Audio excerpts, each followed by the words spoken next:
Hey, everybody. Thank you for tuning in. I am here today with great Judy Elkins, who is above me right now. She'll probably be next to me when this thing gets recorded. I never know how the technology of this works, but I'm just so happy that we could use this technology to get together and talk about making monsters. So Judy, welcome. Thank you. Thank you. It's a pleasure to be here. Thank you. I really like what your shop does. I think it's really wonderful to all Thank you very much. Furniture and the reproductions. It's just really exciting. Well, we're lucky to have the work of people like you to inspire us to do this weird stuff. And I think, we just hope to carry the torch just a little bit, and keep fun monsters and weird furniture alive. So we're here because we're working on stuff with you with Star Wars. So how long after you started did the monster people come knocking? Well, I was originally hired for 6 months for Raiders and Dragon Slayer, and so that was that was going to wind up. That was from December 1980 to June of 1981, and so about that time, toward the end, around in April or May, I started thinking, what am I going to do next? And I happened to hear that they were looking for some sculptors for an unknown project. And so I approached Chris Wayless, and I think probably a lot of people had approached Chris Wayless because I said, "Oh, hi, I hear you're looking for sculptors." And he kind of took a step back. He's, possibly. Right. Why do you ask? And so I showed him photos of my work, and he said, "Do you know how to make molds?" I said, "Yeah." He said, "Okay." And so he showed my photos to Phil, and apparently, and then they did hire me. They said, "Okay, we'll hire you." What I found out later was they really wanted the Rick Bakers and the Rob Bottin's, Right. And but the budget wasn't there for that. But I was budget friendly.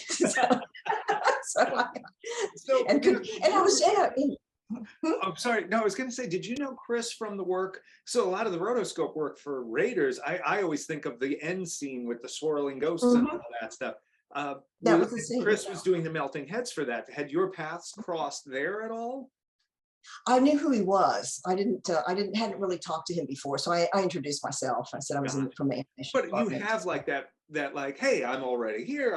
I just worked on the last movie you worked on. Like that's an instant. You're not as cold as your first calls now coming. Right. In. Yeah. Right. It wasn't somebody off the street. Yeah. Right. So we're at the Creature Show. Chris is recommended you. Phil has hired you. Phil is Phil Tippett, who is in charge of the Creature Shop, for anyone watching who doesn't know what Phil we're talking about. And is the first thing that you're involved in the concept work and making maquettes at that point? Yes, I guess so. And we did quite a few. We would send things over about I think it seems like it was on Fridays. They'd send a load over to George, and he would pick things. And so we would make more. I was hired just to do the background creatures. So I was not going to be working on anything that was articulated or moving. Phil did that. And then we had some other engineers, Tony McVeigh and some others that worked on the real complicated ones. So whatever I made was going to be just sort of not moving, just a mask, basically a person with a mask and suit. Yeah. And but I was, for the maquettes though, a lot of times I would be handed a drawing from the art department from either Nilo Rodas or Joe Johnston. Right. And usually it was a multi-generational Xeroxes. Right. Yeah. Some of them were really kind of hard to tell what was going on with good. It lets you put your spin on things, I guess, yeah. I really, but that was kind of fun. I did, the Yasm was one of the maquettes I worked on. What's Yasm? Yeah.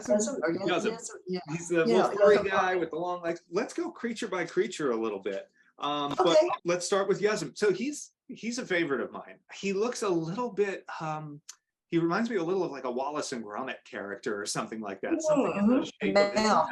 Yeah. And the hands, I think the hands were kind of, But so talk a little about him. Where did that come from?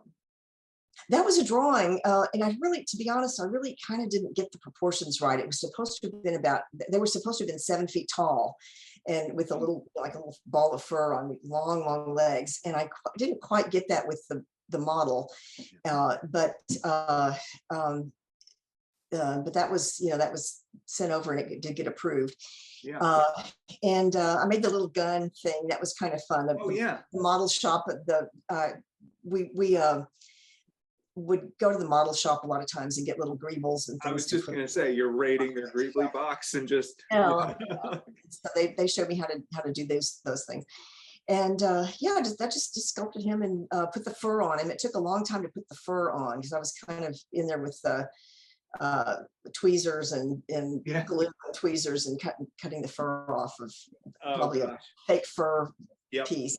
And it's funny. We saw him in the archives, I've it's one of those ones I've known for years, and I've always seen pictures of the maquette, and it's interesting because the maquette, you're right, it's very different from the proportions of the sketch, but it's unique in its own proportions, and then those proportions carried over when the full-size one was made for the show. So it really stayed true to your version of it, which is kind of cool. But I know that fur, and when we were in the archives, I was in there with a fellow guy with a puppet history like myself, and we both were like, I know that fur. Like, we immediately knew the brand, we knew the length. It's like it's one of these ones that we've come across a bunch of times. He's super fun, and here you have fur elements, you have the greebles and greeblies on the gun and things like that, and he's got little. Does he have shoes on the maquette? Yeah, there were just some just roughly sculpted. It was like kind of like handmade moccasins or something. Right. But he's fun, and I remember seeing him. There was a documentary called From Star Wars to Jedi: The Making of a Saga. And there's a shot of someone taking the full size and literally like pegging him into a wall, not moving, very background, but just fun and Muppety in a good way.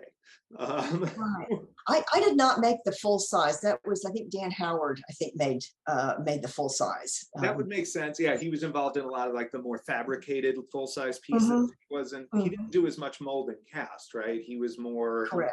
Was, I guess, a lot of Scott foam, a lot of latex skins layered over things and stuff. You did your share of that too, though. We'll get to. I'm sure we'll talk about that. Let's talk about, speaking of greeblies, how about the guy with that big head and the kind of row of stuff going on back there? The yellow guy, the yellow guy.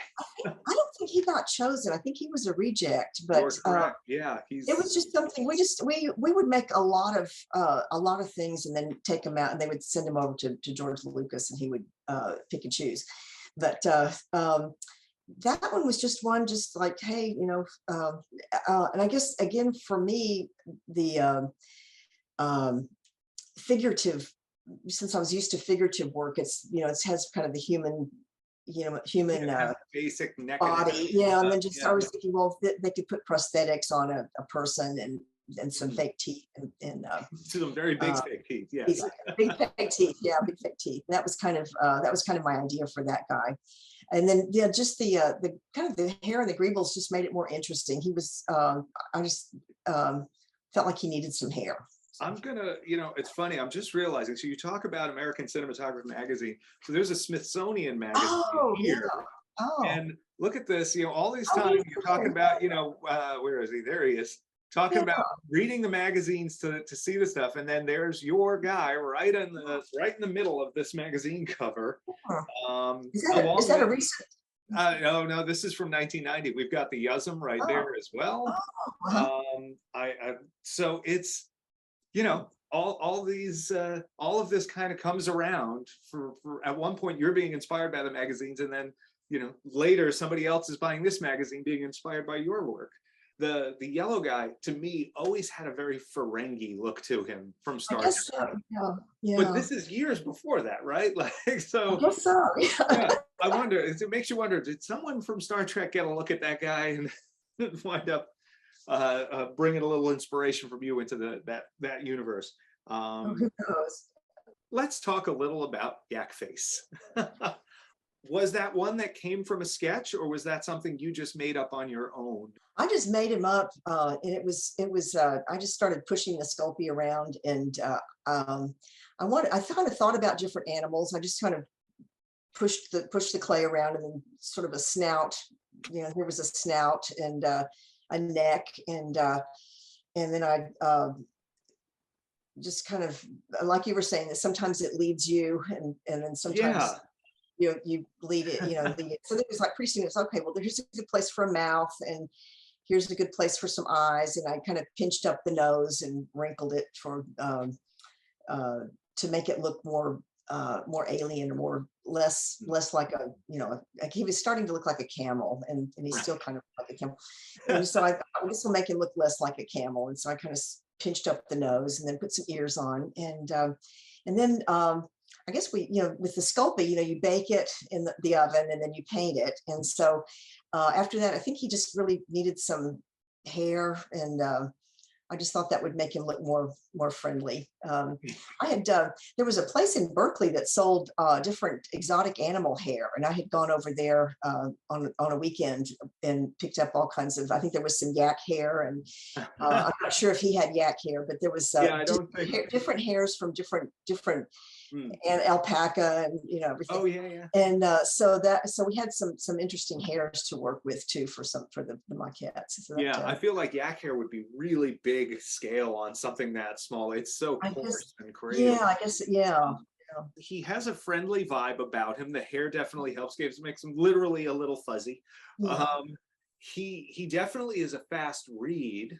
I'm a sucker for a big chunky alien, something that you look at and immediately can get a vibe off of him. Right. I knew he would be a background character, and so if you're in the background, you really kind of need big eye. I mean, you would want something with big eyes that you could recognize.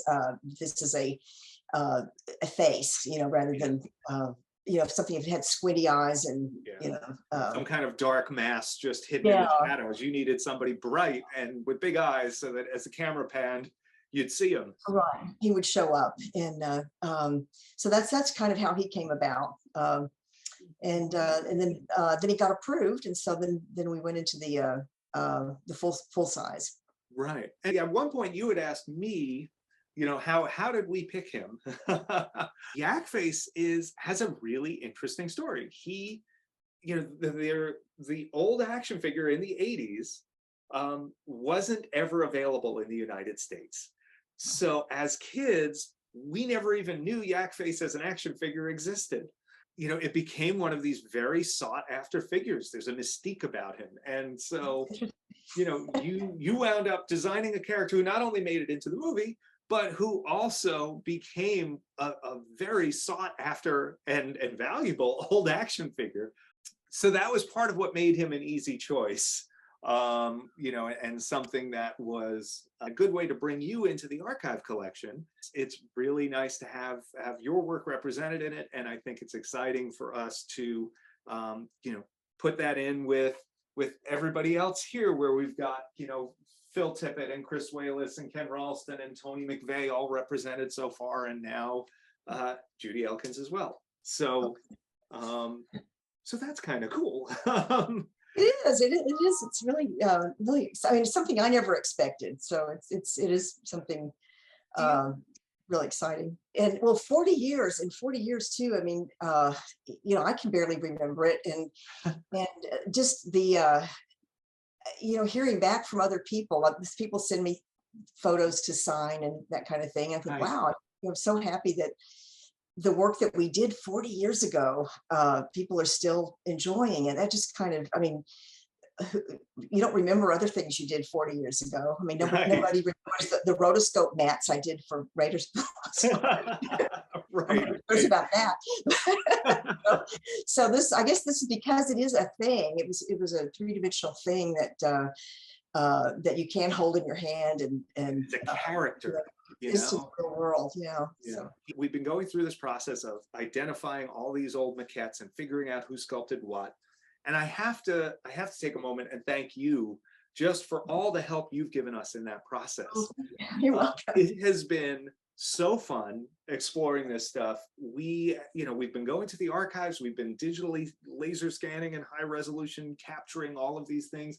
We've been so lucky that we've had people like you. You have been so generous with your time, looking at all of these old pictures we send you, blurry shots, and hey, do you know what this is? Hey, do you know what that is? Do you know who did this?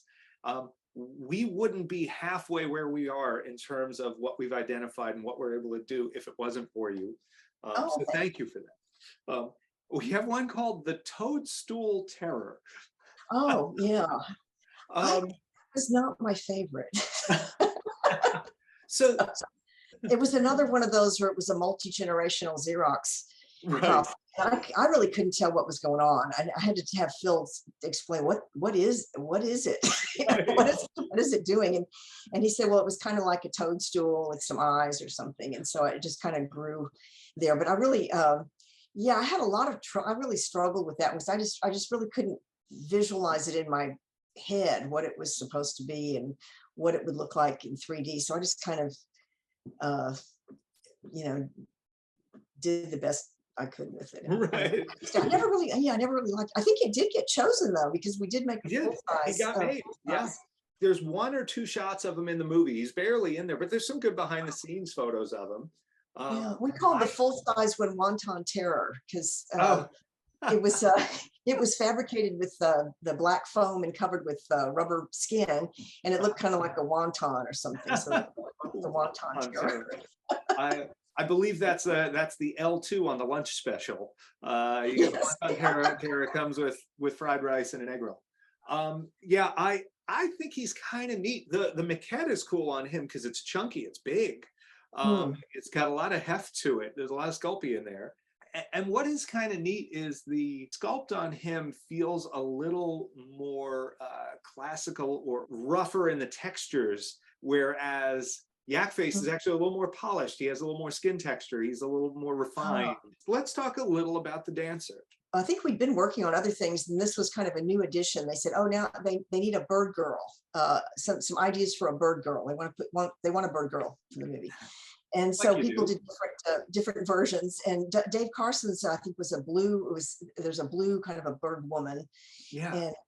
And then I just thought of her kind of as like a bird, dancer. And rather than wings, I put sort of winged flaps on her hips that I thought maybe could be something that would just sort of suggest a wing, but not really be a literal wing. Yeah. And that she would be more of a dancer. And I was inspired by the a National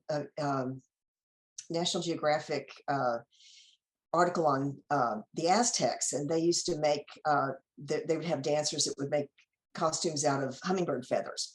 And so I thought, well, I'll put some feathers on her and that'll be kind of birdish, so and I don't know what kind of feathers I used, but I did actually glue some feathers on the model, and put some copper wire for bracelets and anklets. Right. They had 2 tentacles on the head, and that was the idea was from Phil Tippett. He had done a bust of a woman with the 2 tentacles. And I thought, well, I'll kind of carry that through, and maybe they'll use that idea. And when we submitted it to George, Phil says, well, let's make them a pair, so this is the detail and the full body. So, right. Well, yours had this crazy bent back pose. It was a lot of dynamics and energy in there. And the head tails are interesting. I mean, it's naturally that would come from Phil, but it turns up on Bib Fortuna, which was Phil's over here. He has 2 head tails, and then this turns up, just down the road in Star Wars in general, in the prequels and the Mandalorian, etc. It's though that species is now a very big thing. So it's neat to have had a hand in that. We've been talking mostly about the maquettes at this point, but you weren't just in the shop for concept work, you were there to sculpt. And so you kept on going after that maquette phase. Let me ask you something broader though. When I look at all those old pictures of the Monster Studio, it's a lot of guys. And then Oh. there's usually just you and maybe Jean Lauren in Mhm. most of the pictures I see. And then Jean, was it Jean's dog that was hanging out all the time? Or Oh, right. Yeah. Yeah. um, but Bear was his name. Yeah. oh, that's great. Yeah. Yeah. What was it like being just a couple of the women in that shop? I don't really feel like there was anything different. I was just a worker that happened to be female, and Jeannie was, uh,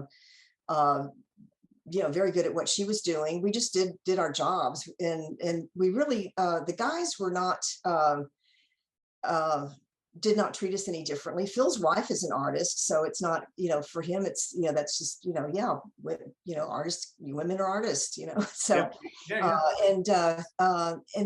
those guys were really, it didn't really seem to matter to them at all. Now I've worked when I did other work on motion control stages and things, there were some other less, Yeah. less, Different experiences. less Yeah. pleasant experiences. Well, that's great to hear though, because it sort of looks a little like a party sometimes. I don't know if that's just when they were shooting photos, but it looks like a fun place to have been. Was that your experience? Yes, but but it's still work. It's not, I mean, like you said, with the photos, when people are taking pictures, we do relax and ham up for the cameras. But it's a lot of work. There's deadlines to be met. There's I was not under the same kind of stress as Phil and some of the engineers that were making the articulated sculptures. So mine was, again, it was like, just like with the roto shop, I was low level, entry level, making background figures. So they didn't have to move. They didn't have to, do anything. And, but yeah, Phil had to, was the one that really had to, go to meetings with the producers and show the work, and make sure that people were kind of oversee the work and make sure that it was being done the way he wanted it and the way he envisioned it. So he was under quite a bit of pressure. I'm sure. He held it. I thought he handled it very, very well. There were still moments where he had a great sense of humor, and he and the guys would, kind of, they'd be going through a box of something and they'd come up with something from one of the past projects, and they'd talk about it and bring up the jokes and things, because they had a lot of inside jokes from monster movies and Yeah. There is sort of a separate language that you sort of get working in creature stuff for a long enough time, or there's like a shared history that those guys have, just knowing all the old stop motion movies and things as well. And they would sometimes do dialogue while they work, just to kind of pass the time and and release the crowd. It was yeah, I could see that. What else do you remember just about the time in general? Were there any standout, weird or zany moments? Were there any unsung heroes? Times where things didn't seem they were going to go well, times when things seemed we're going to go great. I was kind of removed from all that. I'm sure going on in the background, there were probably times when the man, Phil and the guys probably wondered, oh, is this going to get finished? Some of the creatures, the Elephant Man, required a lot of rigging and engineering. I think there was a lot going on in the back room. So we had several different rooms, and I was just kind of removed from it, and I just was under my headphones, just listening to music and working most of the time too. But there were some fun times, though. I think I sent you the photo of the candlelight bean party. Yeah, tell me about that. Well, first off, if you're okay with us sharing that, if that's your yeah, that's fine. Okay, so I'll put that up in the video for people. How did that come about? Well, I just made up a big pot of black beans in my crock pot at home, and I lived about 5 minutes from the studio. So, it was, I think it was probably a Friday afternoon, and so I just went home and got everything. The black beans with hot sauce and sour cream, and I brought it over. I think we had some little paper cups and things, and I don't know where they found this candelabra and candle holder and candles, but Stuart and Kirk kind of made a little an evening out of it. Yeah, look, very romantic. The two of them. Yeah, it was, where everybody we'd get really hungry by the end of the day, so it was just kind of nice to have something to eat, and kind of keep working a little bit. So did you take turns bringing in snacks and food, or was everybody just, was potluck? We actually did do a thing. Stuart Ziff is quite the cook, and he started he did lunch, brought in lunch for everybody one day. That was when the crew we're kind of a small group. And so Phil says, well, yeah, we should do this every Friday. Every Friday should have lunch. So we kind of took turns, and people would bring in food. The beans were not a part of that. That was just a different event. But yeah, we would do on Fridays for a while. We did do lunches and things. So that's fun. It sounds like a little bit of a family atmosphere. Whenever you have that many people, or that's kind of tight group of people under a degree of pressure together like that, do you feel that generates some familial bond? I think so. It was, and we were sequestered from the rest of ILM too for security. They didn't want anybody to see what we were doing, and so we were kind of our own little. They called it the mothership. Oh, I'm going over to the mothership, for a meeting, and so we were out there on our own, and it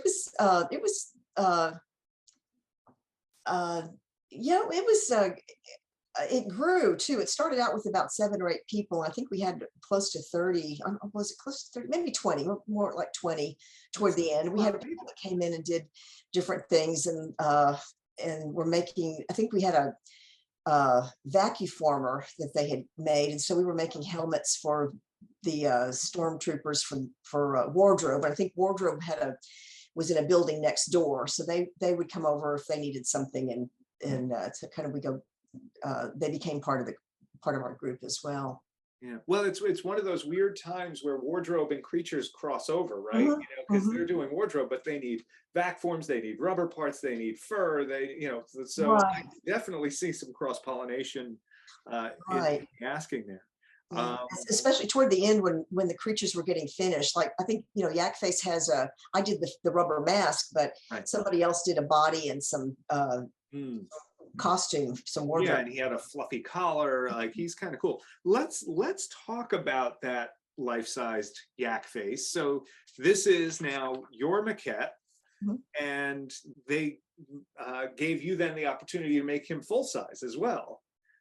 Just the head. I just did the head. Okay, and that's still a lot of work. So if you haven't gotten to see the real head in person, you might picture it as like, oh, it's like a mask that someone would wear rather. It's gigantic. Well, that's head. True. It's huge. How much clay was that?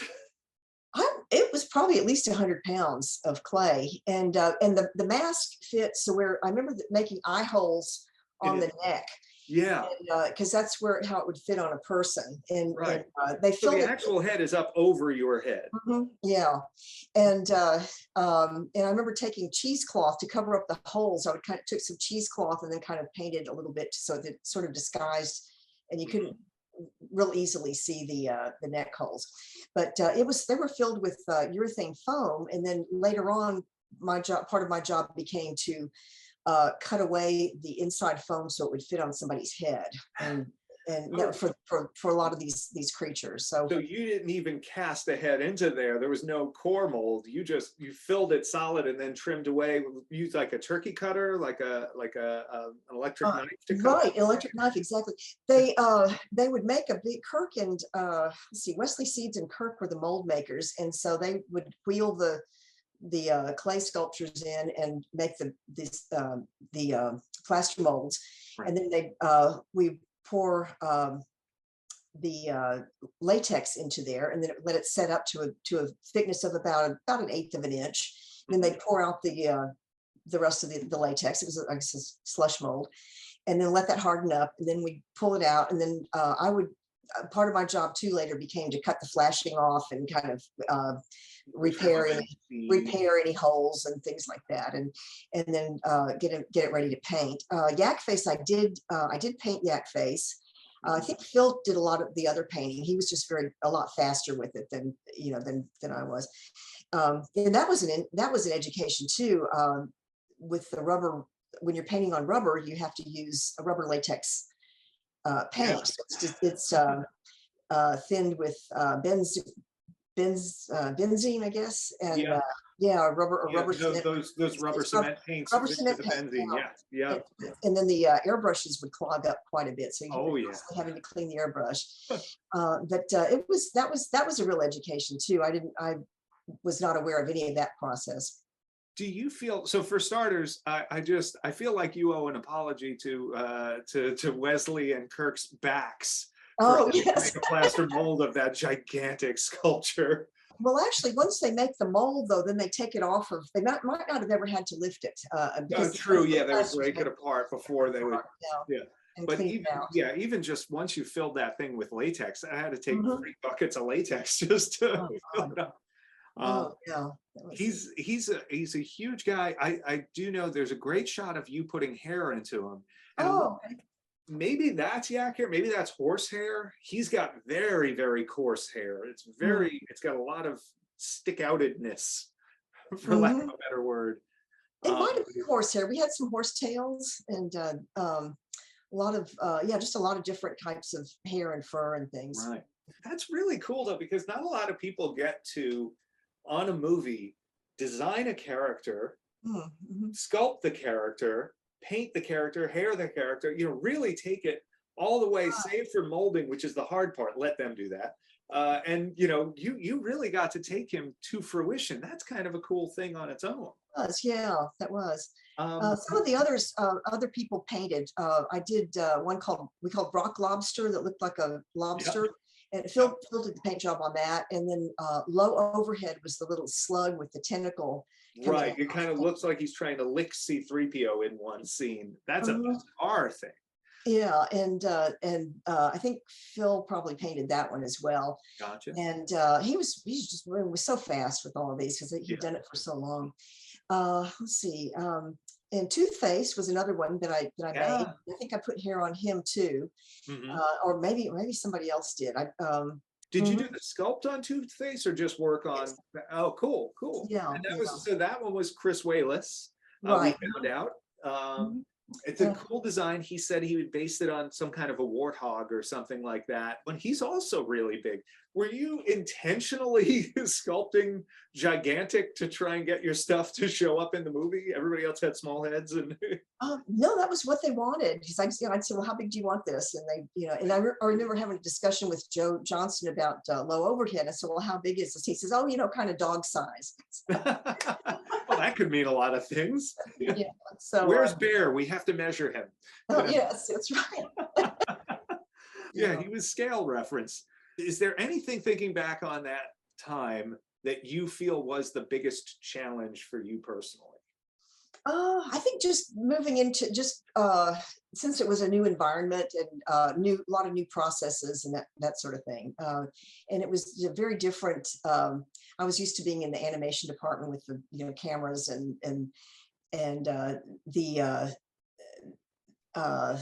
they have the animators have their own kind of inside jokes and sound effects and right. dialogue too. So there's that and then going into the creature shop with the release the crack, the crack in it. So basically trying to understand one crazy language and then moving to another place with a different crazy language. Different personality, really different personalities too, and different processes and that was I kind of felt a little bit like a fish out of water, but it was very interesting to be a fly on the wall and kind of watch it all going on. There's not a lot of times in history where you've had a movie with that many different monsters. You get movies where there's a lot of zombies, or there's a lot of Morlocks, or there's a lot of this or that, and a production line of a whole bunch of the same, even Gremlins. But like you guys had just this huge variety of monsters, and some of them there'd be 2 or 3 of, and some of them there was just one, and some were fabricated, and some were sculpted, and some were molded, and some, it's really, it must have been, I mean, I could see where that would be an interesting environment to be in. And I don't, it's one of those rare magical things to have been a part of that just doesn't happen. And that's kind of cool, even on its own. That's true. Yeah, and then these things are after they're finished, they're sort of laying around the studio too. And there was one that was sort of they had a skeleton from something. Yeah. And he was around hanging out around the water cooler. So there was just, it was just like, it's kind of like, working in a, haunted house. Right. I like that. I approve. A fun house. Yeah. I think that wound up, there's a character called Amanaman who on set, he's holding a dead body. It's like a skeleton with some skin desiccated on it and stuff. So that must have been must have been his skeleton. I don't know whether that was like a snack like he's holding on to, or like a bounty or a victim, who knows. There we talked about Rock Lobster, you built the full size for. Was that a sculpt and mold, or was that more fabrication, or is that a bit of both? Oh, Rock Lobster was he was all clay and then sculpt and mold, right? Okay. And that was based on Ken Ralston sketch, or the maquette on a real rock. And Hoover was the little elephant guy. That's who it was. Yes, that was a Dave Carson design, I believe. And he that was fabricated out of the black foam and then covered with skin. And the skins they brought over the molds from the baby dragons, and we use that quite a bit. We brush in the from Dragon Slayer. Glove from Dragon Slayer. We brush in the glove latex and make skin, and we can cover things with that skin. I've heard people talk about that process, and it is the black Scott foam. You can kind of shape it however you want. You're laying your skin over top of that. And I'm sure then some cotton and latex filling in the gaps and things like that. And lots of stippling. It's fun, and it allows you to do bigger stuff than you would necessarily do in mold and cast. And it allows you, I guess it's a much faster process because you don't have clay, then mold, then cast, then paint. It's just fabricate, then paint, and then go. And then they move. They're more flexible too. So true. He was just basically something you put your arm in. I think I had put a wooden rod in there to grab onto, and his head would just turn. He was not articulated. He didn't his mouth didn't move or anything, but his head could move. And I don't know. I don't think he made the final cut. I know the puppets still exist, the full size and the maquette. And at some point, and no one seems to know when, the puppet got a wig. So like, you had done him just as the maquette was, but somewhere he got this beige shaggy wig on him. And he's sitting in the archives with that wig, and no one seems to know why. It was probably, Phil or one of those guys late at night thought it was funny, put a wig on him, and now 40 years later, it's just sitting there. It becomes the archive. Yep. Well, and at that point now it's in the archive, so everybody wants to preserve it exactly as it is. It becomes an artifact. How does it feel? How does it feel to have your work be considered an artifact to people? It's kind of mind blowing, really. I've never really. It's very gratifying that people remember this 40 years, 40 years after the movie. It's just hard to believe. I knew that it was. I think for me personally, I realized that Star Wars was popular and everything, but I just didn't realize how big it was. And I'm still amazed when I watch TV shows and they make references to Star Wars. And I think I was telling you that I was watching Seth Meyers the other night, and he and Pedro Pascal. Yeah. They said that Jedi was their favorite movie, and of course they love the Ewoks too. So everybody loves the Ewoks. They didn't mention Yak Face. Come on, Seth Meyers. It's amazing that you get people that are now doing the new versions of Star Wars still talking about the movie you worked on. To me, there's even another level, that is the collectors who look at the work you did and say, that's inspiring to me. That brings me joy. I want to bring a copy of that into my home and into my collection. Mm-hmm. And obviously it's the same for the people with the rare yak face action figure. Yeah. I assume that's also pretty gratifying to know. Right. And also, I guess because so the movie came out 40 years ago, so a lot of the people were in their, preteen, eight to 10 years old, or between 6 and 12 years old. And so now they're grown-ups and they have the disposable income and you want to bring back your childhood. I think I was telling you that I had collected some the vintage Barbie and Kens, or the reproductions of Barbie and Ken, from my Barbie and Ken from 1962.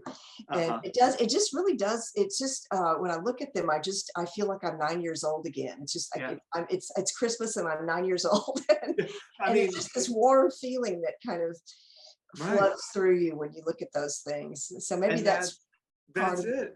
Sorry, I didn't mean to interrupt you there.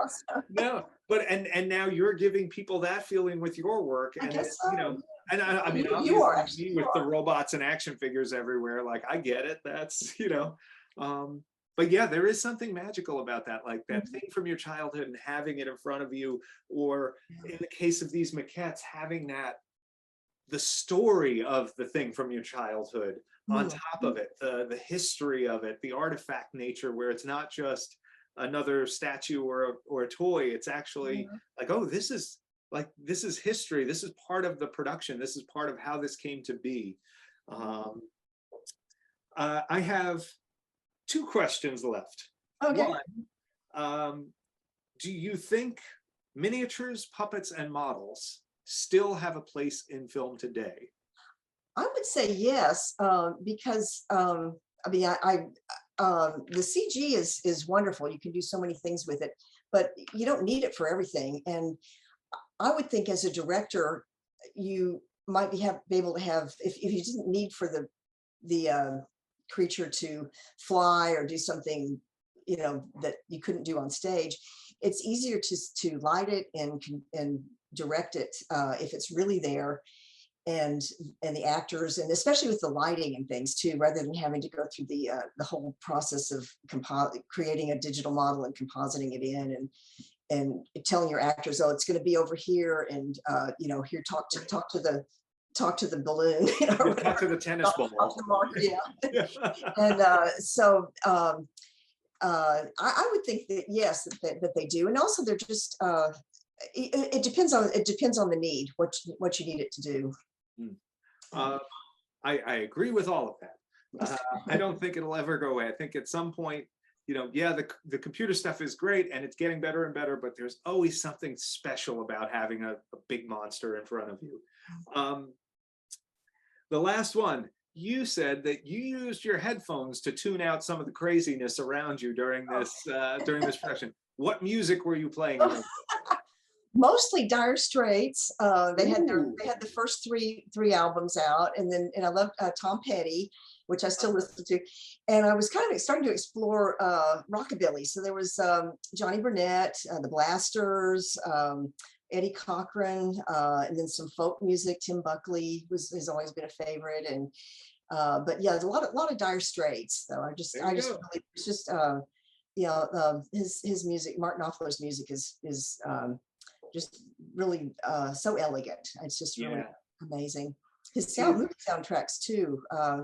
I think later on, I guess Local Hero came out later on. It was just a really beautiful soundtrack.